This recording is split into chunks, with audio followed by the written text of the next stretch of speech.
एक इस साल की सबसे बड़ी न्यूज है तो दूसरी इस मंथ की सबसे बड़ी controversy. I come from which India? I come from two Indias. मैं दो भारत से आता हूँ। जी हाँ, वीरदास की हम बात कर रहे हैं यहाँ पे। इन्होंने यूएस के कैनेडियन सेंटर में अपनी एक सटायर, एक व्यंग्यात्मक टाइप की पोइट्री कही है, जिसमें इंडिया के दो पहलुओं के बारे में बात की है, जिससे देश में बवाल मच गया है। सत्ता के एक पक्ष वाले इन्हें एंटी नेशनल कह रहे हैं, तो दूसरे विपक्ष वाले इन्हें क्रांतिकारी, एक रेवोल्यूशनरी कह रहे हैं।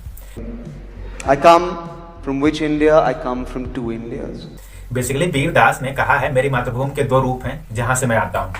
एक वो जहां बच्चे मास्क पहनकर हाथ मिलाते हैं, एक वो जहां नेता बिना मास्क एक दूसरे को गले लगाते हैं, एक वो जहां सेक्स एजुकेशन से लोग कतराते हैं, तो एक वो जहां हमारी पॉपुलेशन ही अरबों में है।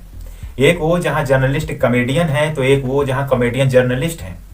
एक वो जहां दिन में औरतों की पूजा होती है, तो एक वो जहां रात में गैंगरेप। एक वो जहां अखंड भारत की छांव है, तो एक वो जहां चाइना के अपने दो गांव हैं। एंड लास्ट वन, एक वो जहां शाकाहारी होने पर हम गर्व महसूस करते हैं, तो एक वो जहां सब्जी उगाने वाले किसानों को ही कुचल देते हैं। ये बढ़िया था गुरु। वीरदास कंट्रोवर्सी से सीधा हम साल की सबसे बड़ी न्यूज की तरफ आ रहे हैं। लेकिन अगर किसी की पोइट्री से उसे एंटी नेशनल, देश विरोधी कहा जाए तो यह कहां तक सही है? अगर कोई व्यक्ति अपने विचार ही नहीं रख सकता तो डेमोक्रेटिक कंट्री का मतलब क्या हुआ? लेकिन लोगों को दिक्कत इस बात से नहीं है कि वीरदास ने अपनी पोइट्री में क्या कहा। लोगों को दिक्कत इस बात से है, अमेरिका में क्यों कहा। भाई, देश की बदनामी क्यों कर रहे हो? घर की बात घर में क्यों नहीं रहने देते? तो दूसरी तरफ लोगों का कहना है, सारी चीजें तो सच हैं, इसमें बदनामी वाली कोई बात ही नहीं है। आज के डिजिटल और वैश्वीकृत दुनिया में क्या लोगों को नहीं पता कि भारत में क्या होता है, अच्छा या बुरा? हम वापस आते हैं अपने मेन टॉपिक पे।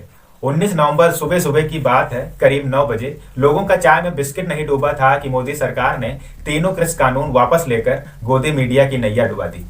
तो दूसरी तरफ गुरु नानक जयंती पर देश के किसानों को एक तोहफा मिल गया। हरियाणा, पंजाब समेत देश भर के सभी किसानों ने सरकार को मजबूर कर दिया तीनों काले कानून वापस लेने के लिए, और इतिहास में नाम दर्ज करा दिया आजाद भारत में सबसे लंबा चलने वाला आंदोलन। कहीं डांस तो कहीं मुंह मीठा कराया गया, लेकिन पीएम मोदी के कृषि कानून वापसी के ऐलान के बाद यह माना जा रहा है कि इसका असर उत्तर प्रदेश की राजनीतिक गलियारों में भी पड़ेगा। भाई, विपक्ष दल यूपी में जहां किसान आंदोलन से बड़ी उम्मीद लगाए बैठा था, वहां सरकार ने बड़ी चालाकी से यह मुद्दा ही खत्म कर दिया। अब विपक्ष को कुछ अलग रणनीति पर विचार करना होगा। भाई, जब तक सत्ता का निगेटिव पॉइंट नहीं लाते तो काहे के विपक्ष तुम।